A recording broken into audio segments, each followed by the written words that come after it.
મહેસાણા જિલ્લા પત્રકાર એકતા પરિષદ દ્વારા આયોજિત ઊંઝા તાલુકા પત્રકાર એકતા પરિષદની કાર્યકારી બેઠક યોજાઈ। ગુજરાત રાજ્યની અંદર બહોળો ફેલાવો ધરાવતું અને પત્રકારોના પ્રાણ પ્રશ્નોને વાચા આપતું એકમાત્ર સંગઠન એટલે ગુજરાત રાજ્ય પત્રકાર એકતા પરિષદ, જેમાં વિવિધ જિલ્લાઓમાં તેમજ તાલુકાઓમાં કારોબારીની રચના થઈ ચૂકી છે।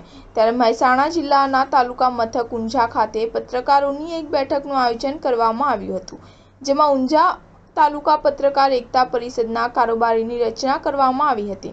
આ પ્રસંગે પ્રદેશ હોદ્દેદાર તેમજ જિલ્લાના હોદ્દેદારો તેમજ સભ્યો ઉપસ્થિત રહ્યા હતા। મહેસાણા જિલ્લાના ઊંઝા ખાતે આવેલ કાબડી રોડ પર બાપા સીતારામની મઢુલી ખાતે ઊંઝા તાલુકાના પત્રકારોને બેઠક યોજવામાં આવી હતી, જેમાં ગુજરાત રાજ્ય પત્રકાર એકતા પરિષદમાં જોડાવા માટે તમામ સભ્યોએ સહમતિ દર્શાવતા પ્રદેશના હોદ્દેદારો તેમજ મહેસાણા જિલ્લા પ્રમુખ અર્જુનસિંહ ઠાકોર સહિત જિલ્લાના હોદ્દેદારો તથા સભ્યોની ઉપસ્થિતિમાં ઊંઝા તાલુકા પત્રકાર એકતા પરિષદમાં પ્રમુખ તરીકે વિનોદભાઈ આર રાવલ તથા ઉપપ્રમુખ તરીકે વિનોદકુમાર ડી ઠાકોરની સર્વાનુમતે વરણી કરવામાં આવી હતી, તેમજ અન્ય કારોબારીની પણ રચના કરાઈ હતી। કમલેશ પટેલ, પાટણ।